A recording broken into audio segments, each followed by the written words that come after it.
سیمی جزا بدی مست منظر لري دا د ښکلاګانو کور رنگ د زمانه لري مست منظر لري مست منظر لري مست منظر لري الحمد لله رب العالمين والعاقبة للمتقين والصلاة والسلام على رسول خير خلقه وعلى آله وأصحابه وأتباعه أجمعين. لا هر څه نه مخکې درنو لیدونکو اوریدونکو تاسو ته نبوي تحفه وړاندې کوم. السلام علیکم ورحمت الله وبرکاته. الله تعالی دې وکړي چې ټول جوړ خوش او خوشاله اوسئ، د صحت او عافیت جامې مو په تن وي. د 1404 کال د هوت د میاشتې 4 تاریخ چې د روژې مبارکې یا رمضان مبارک وهمه روژه ده چې نن راغلی یو په هرات ولایت کې د زعفرانو یا کښت راغلی او دلته زموږ د ملګرو او دوستان څخه چې د افغانستان په سطح د زعفرانو کاروبار شروع دی او د سره بنن چې د افغانستان زعفران ډېر مشهور او د نړۍ په سطح مشهور زعفران دي. نن به دی را سره پر دې مورد غږیږي. نو راځو د محترم انجینر صاحب څخه به پوښتنه کوو. په لومړي قدم کې به انجینر صاحب محترم راته خپل ځان معرفي کوي، بیا پس هغه نه به انشاءالله د خپرونې پر طرف ځو. بسم الله الرحمن الرحیم. الحمد لله حمدا کثیرا طیبا مبارکا فیه. خوش آمدید میگم حضور شما جناب مخلص میمان گرامی دیگه ما در شرکت زعفران ما. عبدالله خیراندیش هم مدیر مسئول شرکت زعفران خیراندیش یا کیبی زعفران در ولایت هرات. مدت میشه از سال 2018 که ما جواز گرفتیم در ایتی کاشت برداشت زعفران وظیفه داریم و همین شغل ما شده تا کنون این وظیفه رو پیش بردیم. خیراندیش صاحب محترم، الله تعالی دې تاسو ته خیر درکړي چې خپل ځان مو راته معرفي کړئ او خپل دغه کاروبار مو راته معرفي کړئ.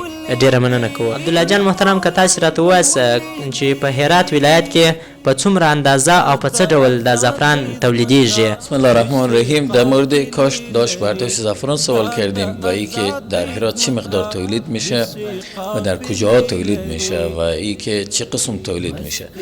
حدود از سالهای حدود 25 سال پیش زعفران در افغانستان وجود نداشت. بود سابقه زعفران در افغانستان خیلی گذشته زعفران بود، منتها اینقدر شهرت نداشته، شهرت بالای نداشته. به مرور زمان دهقانان ما رو آوردن به کاشت زعفران. 25 سال میشه شهرت خیلی بالای گرفته زعفران. در طول این 25 سال هر سال از سال 5 تن 10 تن آمد 20 تن دوباره بعد تا اکنون فعلا 48 تن تولید در ولایت هرات. 48 تن در ولسوالی ها کاش میشه و زعفران های ولسوالی ها همه برنده، یعنی درجه یکه. باز بین اینها یک زعفران به نام خواجه صبور و از همه کده بالاتر است و این زعفران باز زعفران قریون بالاست. باز پیش زغان به نوبی خود اولا شرکت ها و دهقان های زعفران که زعفران کش کردن در ولسوالی ها در دهقان های ما زیاد کاش کردن. به مرور زمان در شهر هرات در ولسوالی های داخل شهر هرات هم این زعفران به کاش جنگ و چه قسم زعفران کاش میکنن. زعفران معمولا افغانای ما شما به زمین کاش میکنن، ایرانی ها به گلخانه هم زعفران کاش میکنن، یعنی به گلخانه‌ای هم امکان کاشت به گلخانه‌ای هم وجود داره. و باز کاشت ازی به چند روشه که مثلا شما میتونیم اونا ارگانیک کاشت کنیم یا به صورت عادی مثل بقیه کشت ها ایرم زعفران کش کنیم. و همون لحاظ هرچه که شما رو کیفیت کار کنیم باز کیفیت زعفران بره بالا، باز همون قدر متقاضی خورداره بابت که. و ای که چطور کاش کنیم. شما کسایی که مثلا علاقمند برای کاشت زعفران، من پیشنهاد میکنم که اول یک مشوره از متخصصین بخش زراعت بگیرن. متخصصین بخش زراعت زمین رو تست میکنن، زمینی که خاکی و شنی باشه، یعنی ریگزار نباشه و قم نباشه. خاک تقریبا اگه گرد باشه چی بهتر که خیلی خوب مثلا خاک سیاه و خاک سرخ با هم گرد باشه این خیلی خوب میشه، چرا که همون زمین قوی میشه. و خاک مثلا در موقعیت باشه که او موقعیت تقریبا نسبتا سرد باشه و خوشبختانه حال فعلا زعفران در مناطق سردسیر خیلی خوب کیفیت گرفته. مثلا غور ساغر هم فعلا ولایت غور و ولسوالی ساغر کاش میکنن. امسال زعفران در ولایت ما شما آورده بودم، این حیث نمونه زعفران خوب بود، خیلی کیفیت خوب بود، چرا که در مناطق نسبتا سرد، خشک و نسبتا سرد کاش میشه. و در زمین حدوداً بعد وقتی کاش میکنه دور کاش میشه، کاشت ردیفی داریم ما شما در زمین که هست یکی دو تا به ردیف کش میکنیم، یک قسم ای تو چاله‌ای داریم، چاله‌ای که هست 10-15 تا پیاز در یک جا قرار میدی باز روی میکشی. 20 سانت داخل خاک باید باشه، 20 سانت و 20 سانت هم فاصله این ور اون ورش فاصله داشته باشه از یک دیگر، این طرف هم 20 سانت اون طرف هم 20 سانت فاصله داشته باشه، همونطور و دیگه هر سال اینا زیاد میشه. امسال که مثلا شما زعفران هر جیری بی 2 خرواران کاش میشه، یعنی 200 منزل پیاز و 3 خرواران کاش میشه، 3.5 خرواران کاش میشه. شما هرچی که بیشتر کاش کنین بیشتر زعفران برداشت میکنین، کمتر کاش کنین پیاز شما زیادتر میشه. اما پیاز که زیادتر کاش کنین بازم پیاز شما زیادتر میشه، شما 2 سود میکنین. در سال اول هم سود زعفران شما نه که همون مصرف رو کلا بیرون میکنه. سال دوم شما کاملا بسودین، چرا که مصرف آنچنانی نداره غیر از آب و کود و شوره. شوره هم هر نوع شوره نباید استفاده بشه، شوره‌ای که مخصوص برای زعفرانه و او متخصصین او را توصیه کرده باشن بابت شوره زعفران. و دیگه زیاد قدرت توضیح دادن نمیتونم بخاطر که برنامه‌شون زیاد نشه، خلاصه کردم برای شما که روش کاش داشت برداشت زعفران به صورت خلاصی. ډیر مننه خیر دې صاحب محترم، الله دې خیر درکړي. واقعا هم درنو لیدونکو الله تعالی دې عبدالله جان ته خیر وکړي چې د زعفرانو د کښت او کروندې پروسه راته په خلاصه ډول بیان کړله او چې د وویل چې مثلا د هرات ولایت په اطرافو کې لکه غوریان ولسوالۍ، پښتون زرغون ولسوالۍ او داسې ورته نورې ولسوالۍ هلته زیات زعفرانو کښت او کرونده کېږي. دغه زعفران چې تاسې موږ سره وینئ دلته څو قسمه د زعفرانو هغه شکلونه سته راسره چې په څو نوع دي، هغه به هم بیا انشاءالله د برنامې یا د خپرونې په تکرار کې به راسره ننداره کوي له خیره. نو راځو نو خیرالدین صاحب محترم به راته وایي چې د هرات ولایت زعفران پر څو نوع دي یا پر څو قسمه دي، که دغه هم لیدونکو ته په لنډ ډول په کوتاه ډول روښانه کړي زیاته مهرباني به وي. زعفران چیزی که در تصویر شما مشاهده میکنید مای کار ما شده، یعنی این رشته ما است، زعفران شناسی رشته ما شده. هر کسی یک رشته که بخواه پیش ببره باید اول مسئول بشناسه. هر تجارت یک کسی که مثلا کار میوه خشک میکنه باید اون میوه بشناسه. این هم میوه خشک است، زعفران میوه خشک است. این بس چند نوعه؟ بس 3 نوعه، گرید A، گرید B، گرید C انگلیسی و یعنی درجه 1، درجه 2، درجه 3. این از یک نوع. و نوع دوم اینه که مثلا این سوپر نگین چیزی که در تصویر شما میبینید در کاغذ اگه شما به اینا قرار بدین، این سوپرنگین شما در تصویر میبینید، این سوپرنگینه، درست است؟ این زعفران امسال این درجه 1 میشه. اینمی که شما در تصویر میبینید این درجه 1 میشه. چرا؟ این امسال تولید شده. پارسالش میشه درجه 2. این خودش این چطور ما بفهمیم که اینمی پارسال است و اینمی امسال است؟ این که رنگ و طعم بوی تازه داشته باشه امسال است، او که کهنه باشه از بوی و رنگش مشخص میشه. همطور باز زعفران نگین هم همونطور به نوبه خود اینجا ما شما در تصویر قرار میدم، این نگینه با این درجه پایین تره، این نگین است. اینا هم که تولید امسال باشه درجه 1، تولید پارسال باشه درجه 2. و یا این که مثلا منظور از تولید پارسال و تولید امسال یک وضاحت بدم بر شما اگر فرضاً بخوایم تولید زعفران شروع کنین، اول کاش میگن سال اول به شما زعفران ضعیف میده، او هر چقدر شما بخوایم اونو درجه 1 نمیشه. بس سال سوم خود زعفران بعد از کاشت خود درجه 1 بودن خود مشخص میکنه، اینطور قوی میشه، درشت میشه. اما این اگر کهنه باشه درجه 2 میشه، نو باشه درجه 1 میشه. همانطور زعفران دیگه که ما در تصویر بر شما نشان بدیم، این زعفران به نام پوشاله. پوشال یعنی پوخه، یعنی به روش عامیانه ما شما که زردی و سفیدیش همراه هم باشه، زردی و سرخیش همراه هم باشه.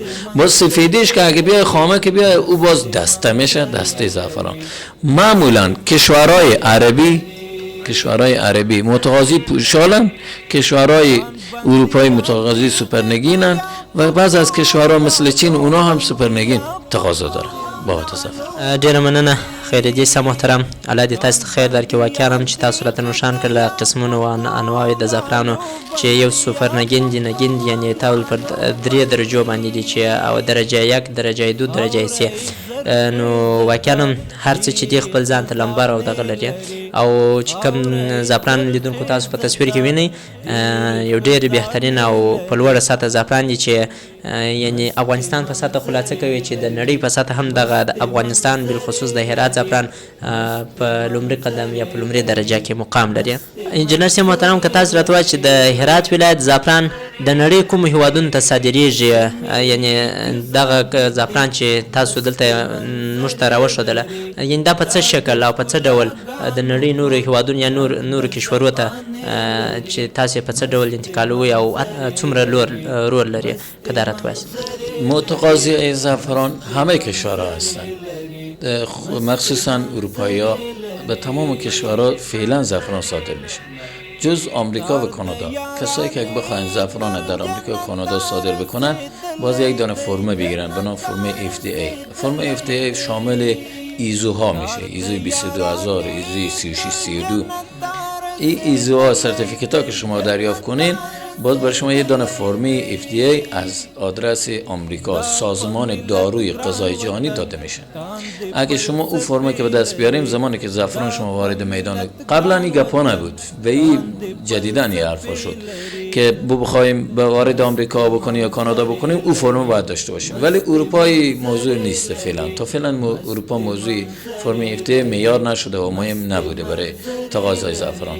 اگر در آینده شاید امکانش باشه که این احتمال وجود داره که اونها هم در آینده فرم FDA متقاضی باشن که فرم FDA بگیرن که زعفران به اوسند بیاد. و الحمدلله زعفران به تمام کشورها صادر میشه، امارات متحده عربی، عربستان سعودی، قاره اروپا، آمریکا، چین و به روسیه اینا هم متقاضی هستن. خب موضوع کارگوه هاست. اگر کارگوه ها بتانن که انتقال به روسیه انجام بدن، در روسیه هم متقاضی دارن، در ازبکستان، ترکمنستان، تاجیکستان زعفران بیشتر زعفران به این سمت غرب رفته، بیشتر استفاده شده، ولی این سمت شمال ما شما تا فعلا یقدر صادرات آنچنانی نشده، مگر اینکه به صورت گیفت یعنی تحفه برده باشن همراه خود. خیلی با مشکل بابت تحریم و چیزا و به ایران صادر نمیشه از طریق افغانستان. من میخوام وضاحت بدم به بینندگان شما که از ایران به افغانستان زعفران صادر نمیشه و از افغانستان به ایران هم صادر نمیشه. این هم تولید داره و هم تولید داره.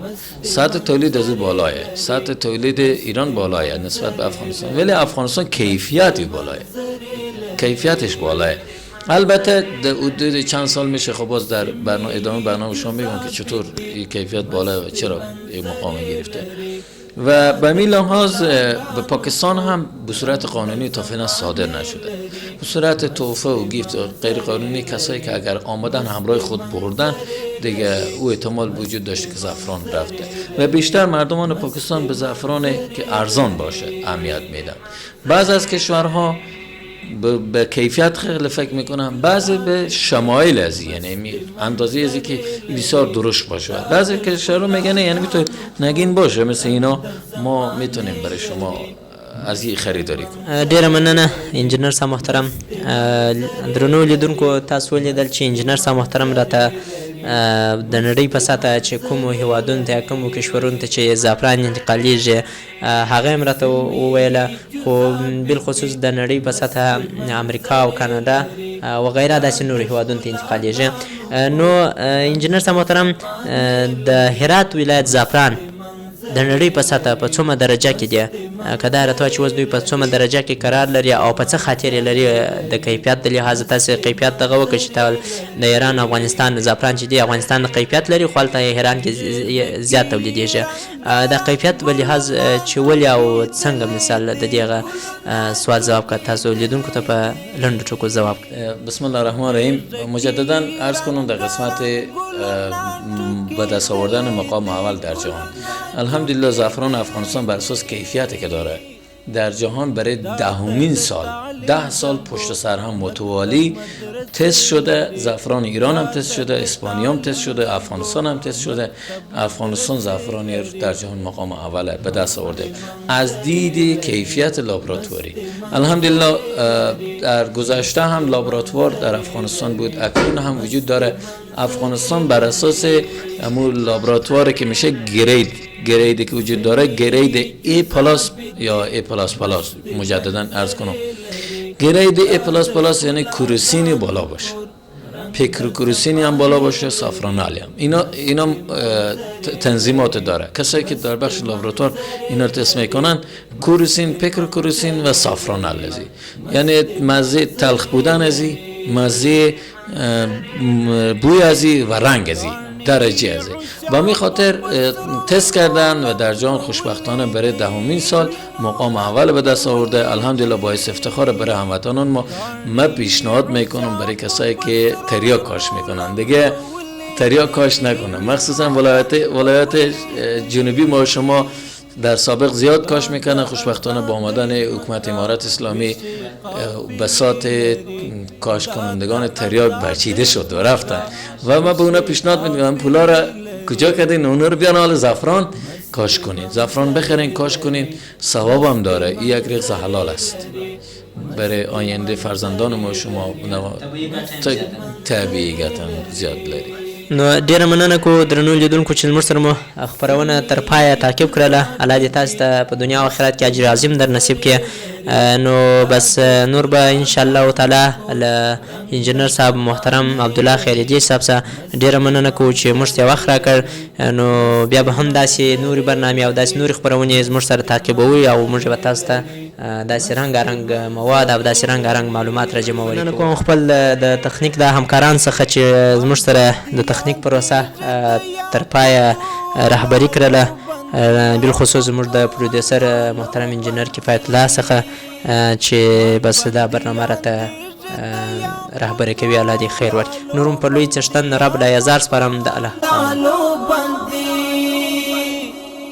خاورې زرخیزه ده ډېرې خزانې لري، خاورې زرخیزه ده ډېرې خزانې لري، مست منظرې لري، مست